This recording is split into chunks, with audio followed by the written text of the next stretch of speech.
As a former mayor, governor, vice presidential candidate, mom, and grandmom, there's certainly not much Sarah Palin hasn't done or seen. And now Sarah Palin, the author, can add another book to her list. This one is called Good Tidings and Great Joy, Protecting the Heart of Christmas.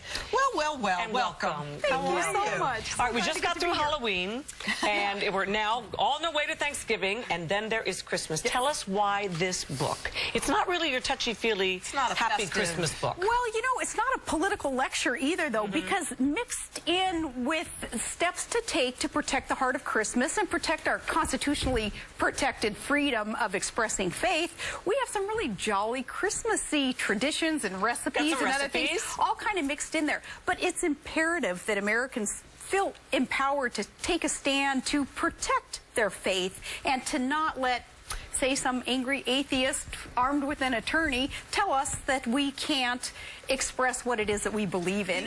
And I'm speaking of any faith. All faith. Yeah, you did see some changes in stores like I think Walmart and Target where holiday trees were replaced by the term Christmas trees, and you kind of document in the book. Something else interesting in the book, I thought... Some people really miss that. Yeah, you know, absolutely. That's why we celebrate it to begin with, and we miss it. Well, it's important that it's not marginalized, though. Is that kind of...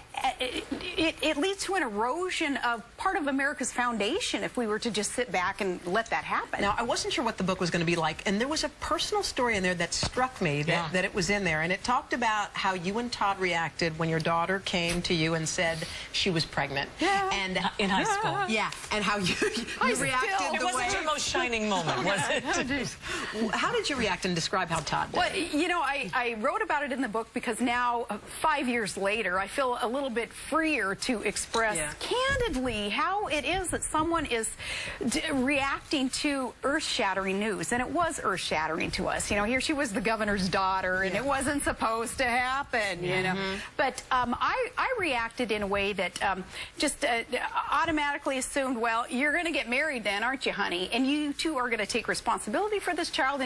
And Todd, his reaction was, hey, we already have an issue going. Let's not compound the issue or the problem by forcing her or really encouraging her unnecessarily into marrying somebody who wasn't going to turn out to be the right person. So Todd was right. I was wrong. And I talk about that in the book, about how humbling yourself and admitting when you're wrong is such an important part of being able to progress. For all of us, no matter if you're left, right, middle, down, you're nothing, you're atheist, you're Christian, you're Muslim, we all have to admit we are capable of being wrong and saying, I'm sorry. Yeah, absolutely. And, you know, that's part of the heart of Christmas, too, that humbleness of those who believe in Jesus as a Savior, having come as this humble baby in a manger. Well, if that is our belief, we have that constitutional right to express it, to celebrate it, and that's why I think it's so important to there are a lot of, like you said, interesting things in your book. There are the recipes, there are the personal stories, there are stories about Christmas, but we want to thank you for coming to see us. Where are you going to spend Christmas? Up in...